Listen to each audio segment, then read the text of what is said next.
द्वापर युग में पृथ्वी पर राक्षसों के अत्याचार लगातार बढ़ने लगे।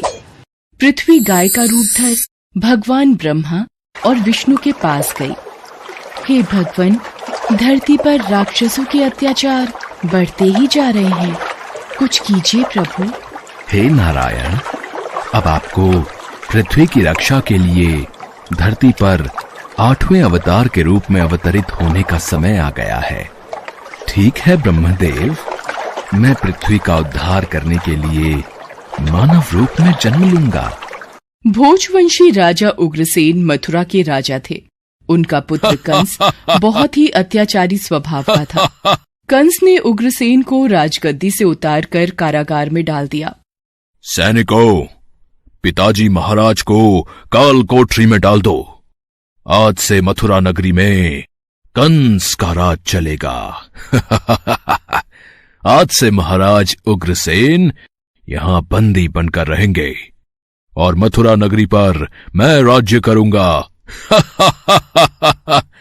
आशीर्वाद दीजिए पिताजी महाराज। कंस, तू मेरा पुत्र है, ये सोचकर मुझे लज्जा आ रही है। देखना, एक दिन तेरे पाप का घड़ा अवश्य भरेगा। कंस की छोटी बहन देवकी के विवाह की तैयारियां चल रही थीं। देवकी मथुरा के राजा उग्रसेन के छोटे भाई देवक की पुत्री थी। ये कंस की चचेरी बहन थी। अरे भैया कंस, आप आइए। प्रिय बहना देवकी, कल तुम इस महल से विदा हो जाओगी। तुम्हारे बिना ये महल सूना हो जाएगा। भैया कंस, आप मुझे बहुत याद आओगे। अगले दिन देवकी का विवाह वसुदेव नामक यदुवंशी सरदार से संपन्न हुआ। महाराज वसुदेव, मैं अपनी बहन देवकी से बहुत स्नेह करता हूं, इसलिए देवकी बहन को मैं स्वयं अपने रथ पर ससुराल विदा करके आऊंगा। ये तो हमारे लिए बहुत ही सौभाग्य की बात है महाराज कंस। कंस देवकी और वसुदेव को छोड़ने चल पड़ता है। देवकी के पिता देवक उसे बहुत सारा धन धान्य संपत्ति आदि देकर विदा करते हैं। कंस देवकी और वसुदेव के साथ वार्तालाप करते हुए अभी आधे रास्ते ही पहुंचा था कि रास्ते में एक आकाशवाणी होने लगी। हे कंस, जिस देवकी को तू बड़े प्रेम से ले जा रहा है, उसी में तेरा काल बसता है। इसी के गर्भ से उत्पन्न 8वां पुत्र तेरा वध करेगा, तेरा वध करेगा। ये आकाशवाणी कैसी? नहीं, ये झूठ है। देवकी की कोख से जन्मा 8वां बालक मेरा वध करेगा? नहीं, ऐसा नहीं हो सकता। यदि ऐसा है तो मैं वसुदेव का ही वध कर देता हूं। हां, यही ठीक रहेगा। फिर मुझे कोई डर नहीं। नहीं भैया, इनका वध मत करो। मैं आपके आगे हाथ जोड़ती हूँ, मेरा सुहाग मत उजाड़ो भैया कंस। मैं आपसे वादा करती हूँ, मेरे गर्भ से जो भी संतान पैदा होगी उसे मैं तुम्हें सौंप दूंगी, पर इन्हें मत मारो भैया। ठीक है, मैं वसुदेव का वध नहीं करूंगा, पर तुम दोनों अब मथुरा के महल की काल कोठरी में बंदी बनकर रहोगे। कंस, देवकी तुम्हारी प्रिय बहन है, मुझे काल कोठरी में बंद कर दो, पर देवकी को छोड़ दो। कंस ने वसुदेव और देवकी की एक बात न सुनी और वसुदेव और देवकी को कारागृह में डाल दिया। देवकी वसुदेव दोनों बहुत ही दुखी और हताश हो रहे थे। स्वामी, मेरी वजह से आज आपको कारागृह में रहना पड़ रहा है। मैं ही आपके लिए दुख और विपदा का कारण बनी हूँ। नहीं देवकी, नहीं, ऐसा मत कहो।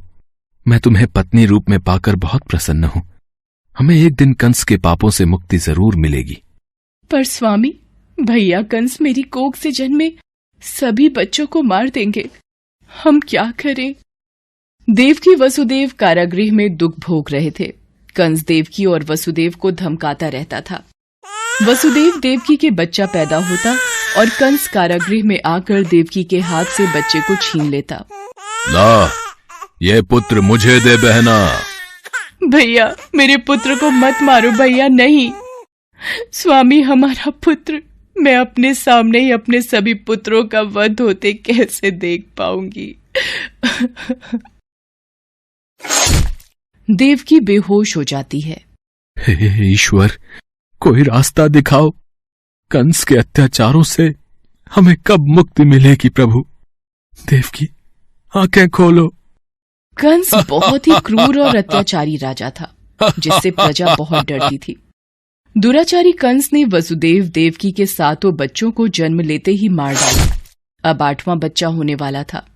देवकी के 8वें पुत्र के जन्म का समय निकट आ रहा है, इसलिए पहरा और भी बढ़ा दिया जाए।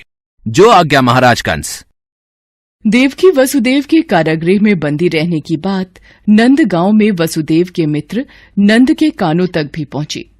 दुराचारी महाराज कंस ने वसुदेव और देवकी को कारागृह में बंदी बना रखा है। देवकी के 8वें पुत्र के जन्म का समय निकट आ रहा है और इधर यशोदा को भी बच्चा होने वाला है। मुझे उनकी सहायता करनी होगी। 8वें बच्चे की रक्षा का उपाय सोचना होगा। जिस समय वसुदेव देवकी को पुत्र पैदा हुआ, उसी समय संयोग से यशोदा के गर्भ से एक कन्या का जन्म हुआ, जो और कुछ नहीं सिर्फ माया थी। भाद्रपद के कृष्ण पक्ष की अष्टमी को रोहिणी नक्षत्र में श्री कृष्ण का जन्म हुआ। उनके जन्म लेते ही जेल की कोठरी में प्रकाश फैल गया। वासुदेव के सामने शंख चक्र गदा एवं पद्मधारी चतुर्भुज भगवान ने अपना रूप प्रकट कर कहा, वसुदेव, मैं बालक का रूप लेकर देवकी के गर्भ से जन्म ले चुका हूं। मेरा ये अवतार कंस के संहार के लिए ही हुआ है। अब देर न करो, तुम मुझे तत्काल गोकुल में नंद के यहां पहुंचा दो और उनकी अभी अभी जन्मी कन्या को लाकर कंस को सौंप दो। ये कहकर भगवान विष्णु अंतर्ध्यान हो गए। देखते ही देखते वसुदेव जी की हथकड़ियां अपने आप खुल गईं। कारागृह के द्वार अपने आप खुल गए। सभी पहरेदार सो गए। देवकी बेहोश अवस्था में थी। वसुदेव कृष्ण को एक टोकरी में रखकर गोकुल को चल दिए। बारिश और तूफान के बीच नन्हे कृष्ण को उठाए वसुदेव चल रहे थे। यमुना जी का जलस्तर तो बहुत ऊपर हो रहा है। कैसे जाऊं अपने नन्हे बालक को लेकर? हे नारायण, सहायता कीजिए। यमुना नदी श्री कृष्ण के चरणों को स्पर्श करना चाहती थी, इसलिए वो ऊपर हो गई। भगवान ने अपने पैर लटका दिए। चरण छूने के बाद यमुना घट गई। भगवान श्री कृष्ण की इस लीला को वसुदेव भली भांति देख रहे थे। वो यमुना पार कर गोकुल में नंद के यहाँ गए। मैं इस बालक कृष्ण को तुम्हें सौंप रहा हूं। ये बड़ा होकर मथुरा वासियों को कंस के अत्याचारों से मुक्ति दिलाएगा। लाओ मित्र वसुदेव, यशोदा अभी गहरी नींद में है। मैं इस बालक को यशोदा की बगल में सुला देता हूं।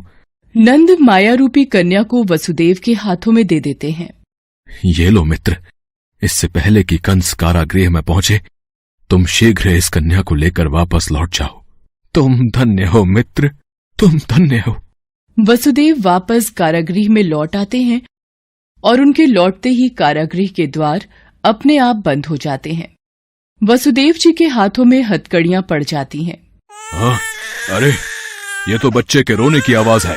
महाराज कंस को सूचना देते हैं। देवकी, हमारे यहाँ 8वें पुत्र ने नहीं, पुत्री ने जन्म लिया है। क्या? अब ये तो पुत्री का जन्म हुआ है। पहरेदार कंस के पास जाते हैं। महाराज की जय हो। देवकी ने पुत्र को नहीं, पुत्री को जन्म दिया है। क्या? ऐसा कैसे हो सकता है?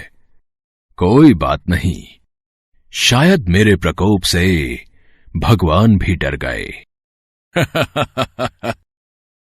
और पुत्र की जगह पुत्री का जन्म हो गया। ये तो विधि का विधान बदल गया। पर मुझे सावधान रहना होगा। मैं इस कन्या का भी वध कर दूंगा। भैया, इसे छोड़ दो, ये तो कन्या है। आपको तो मेरे 8वें पुत्र से कष्ट था। कंस ने देवकी की एक न सुनी और कन्या को देवकी की गोद से छीन लिया। कंस ने जैसे ही कन्या को पत्थर पर पटक कर मारना चाहा, वैसे ही कन्या कंस के हाथों से छूटकर आकाश में उड़ गई और कन्या ने देवी का रूप धारण कर लिया। हे कंस, तुझे मुझे मारकर कोई लाभ नहीं मिलेगा। तुझे मारने वाला तो कब का पैदा हो चुका है और गोकुल पहुंच गया है। ये कहकर देवी अंतर्ध्यान हो गईं। कंस ये दृश्य देखकर गुस्से से छटपटाने लगा और गुस्से में अपने महल में आ गया। कंस ने श्री कृष्ण को मारने के लिए अनेक दैत्य भेजे। श्री कृष्ण ने अपनी अलौकिक माया से सारे दैत्यों को मार डाला। बड़े होने पर कृष्ण ने कंस को मारकर उग्रसेन को राजगद्दी पर बिठाया। उस दिन से श्री कृष्ण के जन्म महोत्सव को सारे देश में बड़े हर्षोल्लास से जन्माष्टमी के रूप में मनाया जाता है। भगवान कृष्ण की नगरी मथुरा में इस त्योहार की विशेष धूम रहती है और इसी के साथ पूरे ब्रज क्षेत्र में जन्माष्टमी का त्योहार धूमधाम से मनाया जाता है।